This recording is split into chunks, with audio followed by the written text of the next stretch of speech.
Hi! My today's video is somehow related to the last one, a debate on extinction and veganism. It's related in the sense that spirituality directly refers to and has an impact on the quality of life and its perception. So if someone believes that suffering outweighs happiness in life, the only thing I could recommend to them is exploring the tools offered by what we call spirituality. Interestingly, my main opponent in yesterday's debate, Steve from the Pro-Extinction channel, brought up the topic of spirituality on his own channel.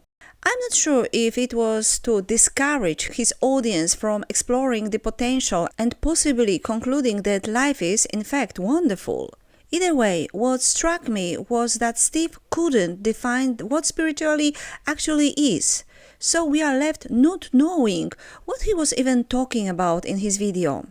I, on the other hand, am the kind of a person who, when asked about the sense of life, would first define what the word sense means to clarify the question.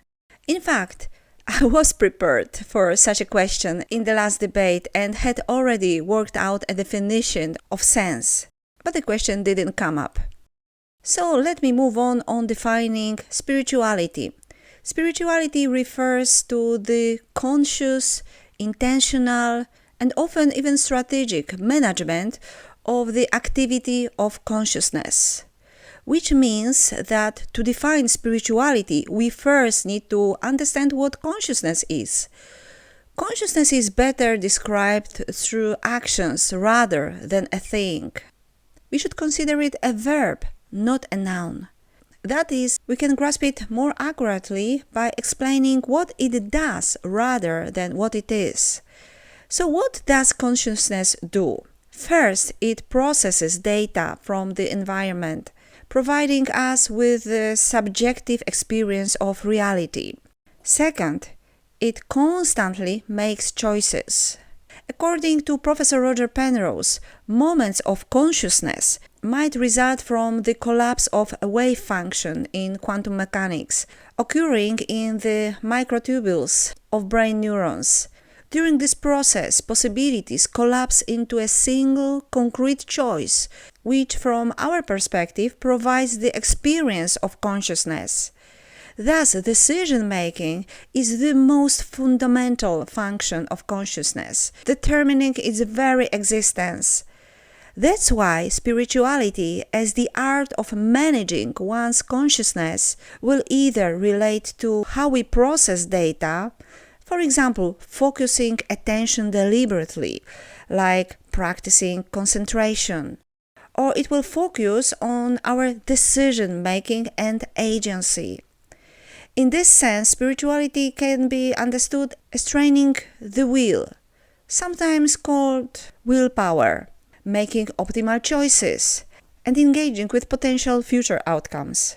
This perspective aligns with Rupert Sheldrake's philosophy, which defines the body as the physical embodiment of the past. And we, in fact, have undeniable evidence for this, as the body of another person is what we see, and we can only ever perceive the past, never the present. All matter is, therefore, the past, never the present. Meanwhile, the spirit relates to the present and the future. It's a dynamic, conscious force moving through the quantum field of possibilities. Spirituality begins with the recognition that we are beings capable of intention and decision-making, not entirely trapped by deterministic physical processes. Making choices shapes not only our individual lives, but also the unfolding of reality itself, suggesting that consciousness plays an active role in co-creating the future. What does this mean in practice? Is it worth practicing spirituality and using its tools? Absolutely yes. To put it simply, it's about agency and effectiveness in life.